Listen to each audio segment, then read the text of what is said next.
Makanya berat Bu jadi pendakwah itu, yang ceramah-ceramah di mimbar, yang ngasih-ngasih tausiah di taklim-taklim itu. Kalau memerintahkan, kalau tausiah itu menyuruh orang berbuat baik, membacakan ayat yang di dalamnya adalah al-amru bil ma'ruf wan nahyu anil munkar. Itu harus dimulai itu dari diri sendiri. Beratnya itu. Jadi dai itu. Nanti kalau nggak begitu, kena ayat ini. Semoga kita semua dikasih kekuatan untuk melaksanakan perintah-perintah Allah. Ibu-ibu nanti kalau jadi dai, sekarang juga harus sudah jadi dai ya. Kita semua dai pada dasarnya. Dan itu harus dimulai sekuat-kuatnya dari diri sendiri.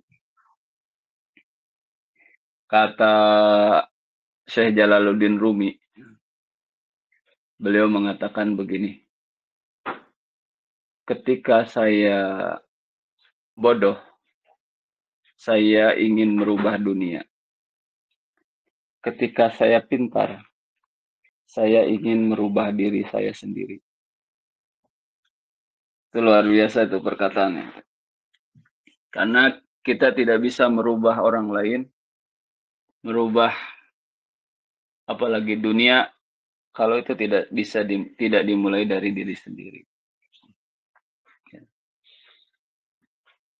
Nah, jadi orang-orang berilmunya Yahudi itu memerintahkan manusia melakukan kebaikan, dan pokok dari kebaikan itu beriman kepada Kanjeng Nabi Muhammad. Kepada Allah mah sudah beriman mereka. Percaya, yakin. Tapi kepada Nabi tidak beriman. Kafir aja sama gitu. Tidak ada manfaatnya iman kepada Allah tanpa iman kepada Nabi. Da asyhadu alla ilaha illallah harus dengan asyhadu anna Muhammadar Rasulullah. Kafir terhadap satu ayat Al-Quran, meski beriman kepada sisanya, itu menjadi kafir aja. Watan sauna anfusakum, dan kalian lupa terhadap kalian sendiri, kepada diri-diri kalian sendiri, yakni tatrukunaha, meninggalkan diri-diri kalian sendiri, fala ta'murunaha, kemudian tidak menyuruh diri-diri kalian sendiri bihi dengan itu kebaikan. Abatur, nyuruh beriman, tapi diri sendiri tidak disuruh untuk beriman kepada Nabi Muhammad SAW. Wa antum ta'lamun al-kitab. Sedangkan kalian membaca kitab. Kitab apa? At-Taurat. Kitab Taurat. Yang mana sekali lagi di dalamnya itu lengkap informasi tentang ciri-ciri kenabian, kerasulan Muhammad SAW. Lengkap. Dan semuanya itu sesuai. Dan karena takut mereka kehilangan kehilangan ketokohannya. Nah, ini yang suka jadi penyakit tuh memang ini. Takut kehilangan ketokohan, takut kehilangan pengikut. Nanti kalau saya bilang secara jujur kepada umat saya tentang kerasulan Nabi Muhammad itu semuanya ciri-cirinya sesuai dengan apa yang ada di dalam kitab Taurat, nanti umat saya semuanya jadi pengikut Muhammad. Lalu kalau begitu saya jadi nggak punya umat, nggak punya pengikut, nggak punya follower.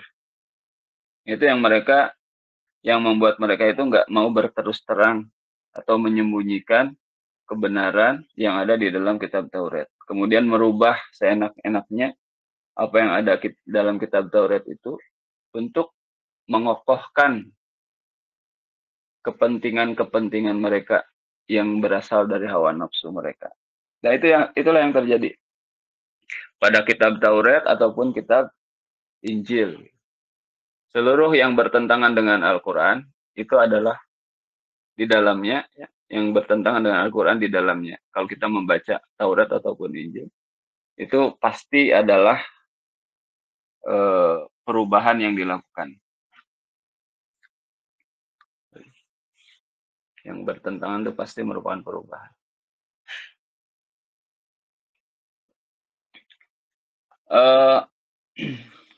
Wa fiha al-wa'idu ala mukhalafatil qaul wal amal. Dan bahkan di dalam Taurat itu kan juga ada ancaman kepada orang-orang yang bertentangan antara perbuatan dengan perkataannya. Sama di Taurat juga ada tuh. Kalau orang menyuruh baik, menyuruh berbuat baik tapi sendirinya tidak baik, itu ada ancamannya. Di dalam Quran juga ada. Di dalam Quran tuh surat As-Saff ya kalau tidak salah.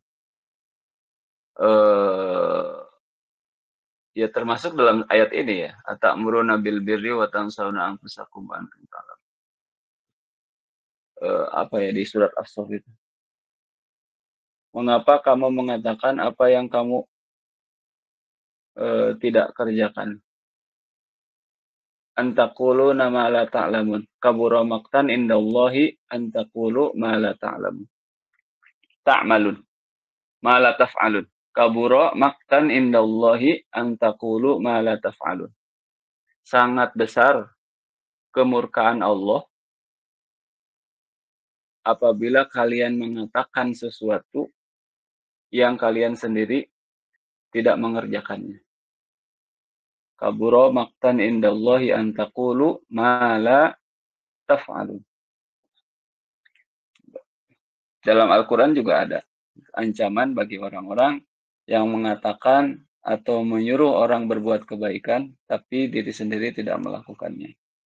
Lalu, apakah orang kalau mau berceramah, mau menasehati orang lain, itu harus menunggu sampai jadi orang sempurna, solehnya, seperti Kanjeng Nabi atau gimana? Nah, kata para ulama, tidaklah disyaratkan sebenarnya bahwa kita mau memberi nasihat itu kitanya harus sempurna terlebih dahulu. Jadi anggaplah ketika kita memberi nasihat kepada orang lain, itu pun dinasehatkan kepada diri sendiri. Ketika kita mengingatkan orang lain, itu pun merupakan peringatan-peringatan untuk diri sendiri. Dan bermohon kepada Allah ketika memberikan nasihat kepada orang lain, diri sendiri itu adalah yang paling berhak untuk mengerjakannya, yang paling harus. Seperti itu. Misalnya kayak seorang ayah kepada seorang anak, yang misalnya, yang ulah malas diajar, tong jika bapak baheula teh sok malas belajar teh. Misalnya gitu. Orang yang suka mabuk-mabukan tuh juga nggak mau tuh anaknya jadi pemabuk. Ada tuh waktu saya mondok di Manunjaya, saya disuruh untuk bantuin alumni Manunjaya untuk bikin pondok di Kuningan. Jadi saya ke Kuningan waktu itu. Di Kuningan itu di sebuah kampung yang wah kayak gelap lah gitu. Gelap dengan agama gitu. Nggak ada musola, orang-orangnya gemar berjudi gitu, mabok gitu. Alumni ditempatkan di situ salah seorang gitu. Wah itu mah. Tapi anehnya Bu, itu bapak-bapak yang biasa atau orang-orang yang biasa melakukan itu, mabuk-mabukan gitu, judi gitu, kesehariannya begitulah gitu. Itu nggak mau kalau anak-anaknya juga melakukan hal yang sama. Jadi ketika bikin madrasah gitu, mereka itu bantu gitu, bantu bikin madrasah, ngebangunnya gitu, bantu. Terus nyuruh anak-anaknya untuk ikut ngaji, itu luar biasanya. Saya berapa bulan di sana, hampir 1 tahun kalau nggak salah, bantu ngajarin anak-anak